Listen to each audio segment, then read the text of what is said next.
This is the W2 Report with Sanji Himura. Here's Sanji. Hello, everyone, and welcome to another exciting episode of the W2 Report. I am your host, Sanji Himura. Today, we are taking a look at why people are buying fewer video games. The answer should be obvious, but according to Kotaku's Zach Coulter, it's a mystery that escapes belief on him. Before we proceed any further, let's go over the ground rules with Lord Crocosquirrel.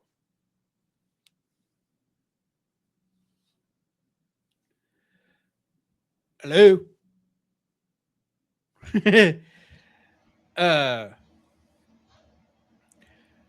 Okay, ground rules. Rule 1, be not thy dick. Rule 2, if you have questions, please refer to rule number 1.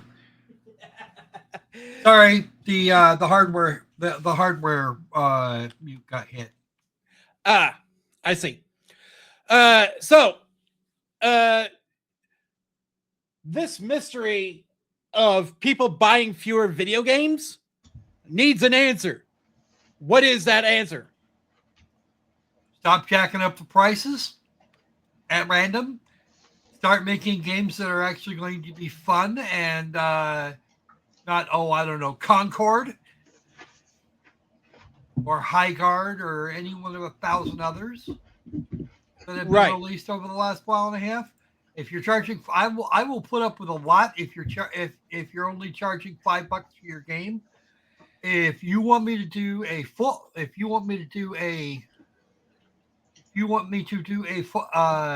pay full price for the game with the fucking single player and a shit story. Yeah, you're begging a lot. Well, no, you're right on schedule for me to positively ignore you, because that's the thing that will happen.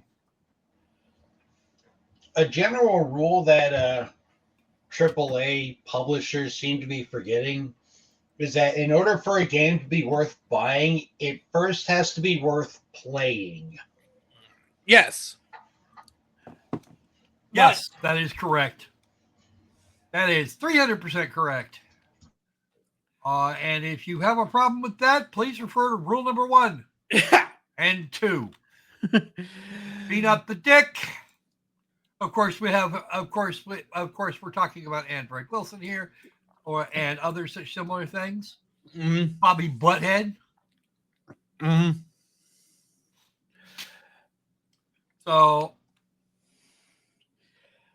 So let's get on with the article. 30 years ago, Toy Story chronicled a generational conflict between an old-timey pull-string doll and a fancy new one with buttons. The two toys learned to get along. This week, a trailer for Toy Story 5 arrived, showing both toys enacting a jihad against tablets. A what? A jihad against tablets. Was this thing supposed to be a Muslim doll? No. Then why would they use the term jihad? Well, I have no idea. That term would not work anywhere except in the Muslim world. While he agrees on the potential detriments of excessive screen time, it's telling how creators and intended audience of Toy Story films now identify less with the kid playing with toys and more with the adult who's just spent all of his dinner hearing about look smacking. What the fuck is this term? Okay, run that by me again. I don't think I heard you correctly. While he agrees on the potential detriments of excessive screen time, it's telling how creators and intended audience of Toy Story films now identify less with the kid playing with toys and more with the adult who just spent all of dinner hearing about look smacking. Looks maxing. Maxing. Yeah. Lip smacking? No, it's the maximizing one's own appearance. Oh.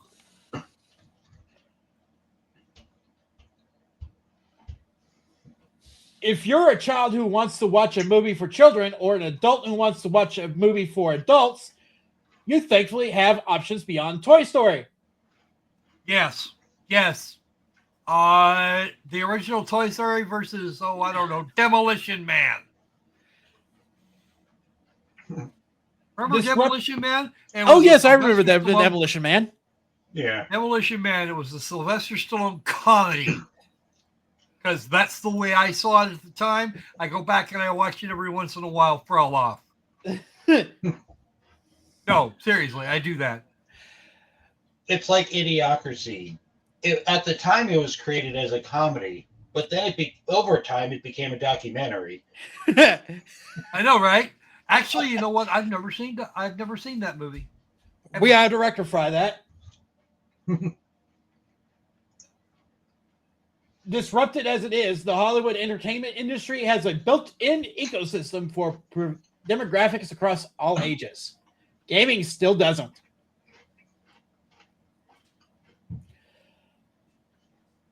It has been an ominous month for the video game industry.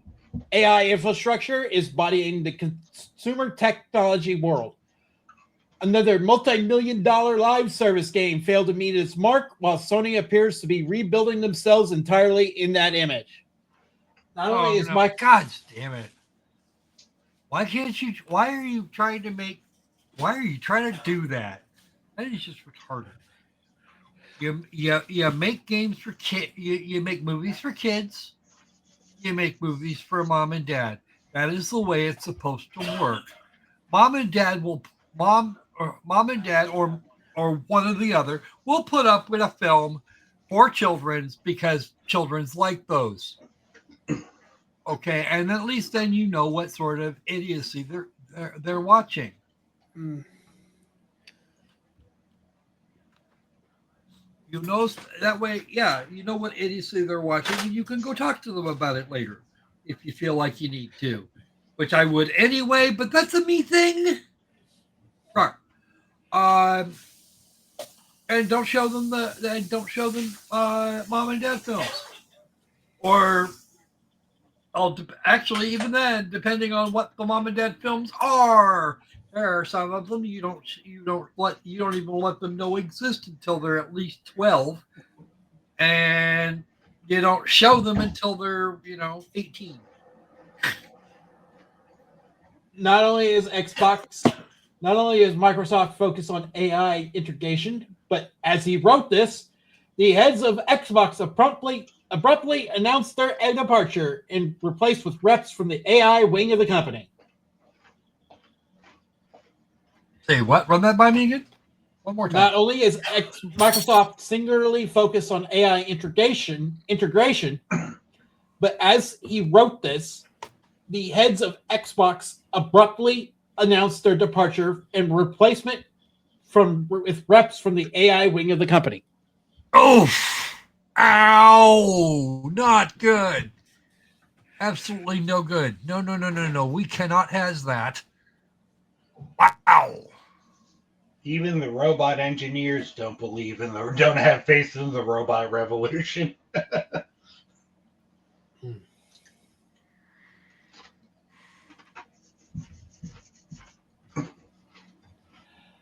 All of these dramatic pivots occur in the shadow of inconvenient player trends. The more players are playing fewer games. The games that they do play are years old. Landing a forever game is obviously lucrative to the company behind it, and why Sony is wagering that they'll need at least one for themselves, but it's a formula that can only shrink the industry. So why, when the population has never been more immersed in gaming, with even a third of octogenarians hitting Candy Crush, octogenarians so sluggish? What? No. Guys, make movies we want to see. Make games that we want to play. How hard is it? Well, apparently it's very hard, according to. Yes, I know. In both situations. Mm-hmm.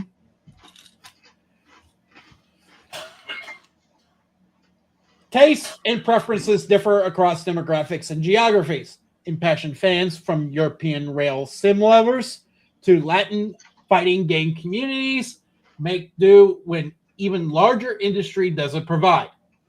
Those hungry for more deck builders, 4X games, and turn-based RPGs will find something to eat. But the biggest gap between cultures is time, not space. When we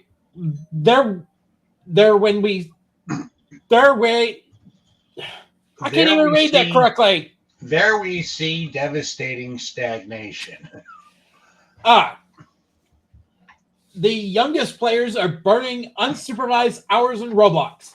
The oldest are in Odin sleep until a single-player blockbuster catches their eye. The middle of the pack, getting the hang of more disposable income, are discovering other ways to spend. The biggest players in the industry are still waiting for the entire block to gravitate toward the next Fortnite or Grand Theft Auto. But year after year, this just looks more like wishful, harmful thinking. Throughout the 90s, the video game industry very intentionally tried to narrow its players down to adolescent males, a controlled demographic that made marketing much easier. Movies, music, and television did not do this beyond specific programs because they know that their business relied on having something to sell for everyone. Oh no, they marketed to the demographic that was already buying games. It's no coincidence that the video game industry found its biggest successes when the facade slipped.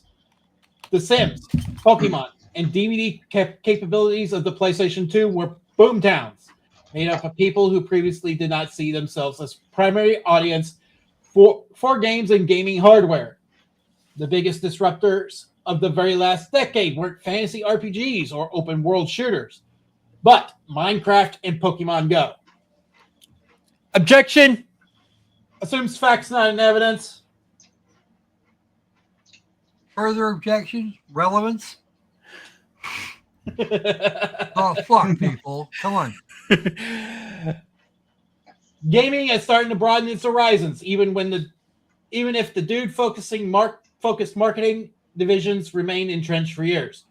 If there's a crash on the horizon, it's likely that Nintendo will be the ones walking away from it, at least the least scathed again.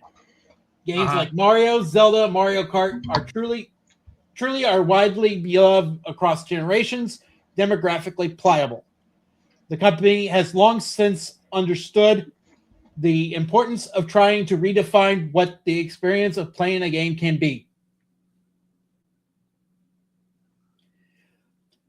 Quote, if we continue to coalesce around the last 4 or 5 genres, then we won't get the new players because those people have already said, we're not interested in your genres, said Sean Layden back in 2023.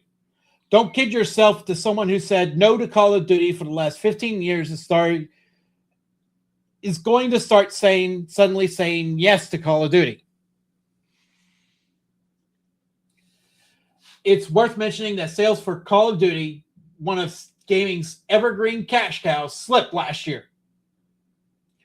The current youth, opting for Roblox and Five Nights at Freddy lore, are agnostic to the graphics pushing that once defined the industry progress. The people are going to concerts, exhausted of being online, but still enjoying posting and are compromising with the cruddiest flashcard digicams the 2000s had to offer. Progress is quite a standard status quo way of saying bloat. The fans who once reliably showed up for every new salvo in the AAA consoles war are now busy booking colonoscopies.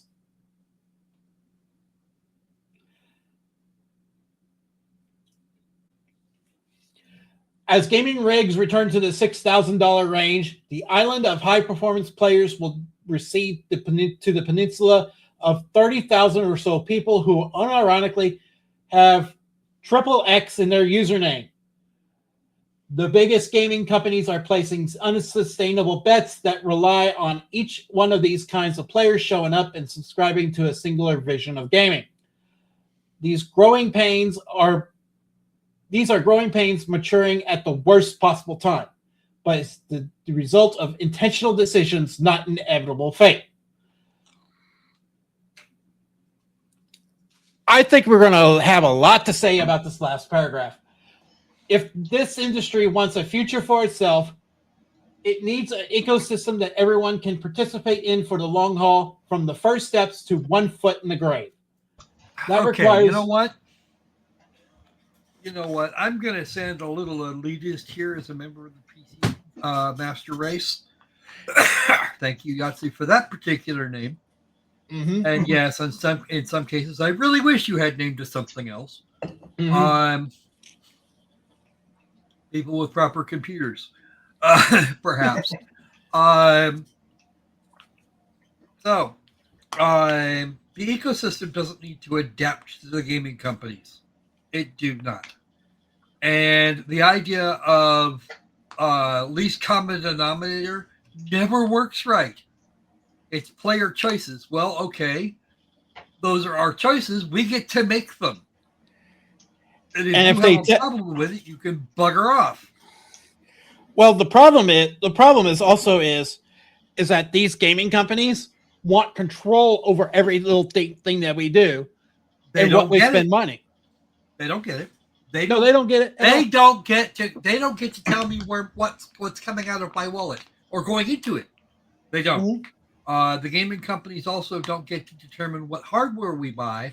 Although right now, even if RAM prices are still through the fucking roof, I cannot wait for this AI bubble to go. Someone needs to blow it up. The demand is starting for AI grade RAM. It's starting to go down. We're starting to see a little bit of down, because of course the people making that RAM are getting all kinds of shit. But I looked up 64 gigs of RAM here a while back, and it was like $450 when for the same amount of RAM. A year ago? Not even. I gave less than 3. Yes. Pretty sure actually for the 64 gig RAM kit, we gave what? Not even 200 now that I think about it. Actually, about 200. Plus or minus 50. I know that's okay. Moving on. Yeah, we like to have top of the line hardware. I don't, but then I'm a little budget restricted, and I engineer to modern games plus where I figure they're going to be in. I don't know, 3 years. Right. I don't need 64 gigs of RAM in my rig right now. 32 would do fine. You know what? Got 64 anyway. Because chances are I'm going to have to strip out half the RAM to put in a new computer. No, actually, that won't work. Mm-hmm. 64 gigs of RAM will be more than enough for the life. Now, I only very rarely get beyond 30 gigs. Right. There was one instance where I was using, it's about 50, and having lots and lots and lots of tabs open in any browser is going to cost you.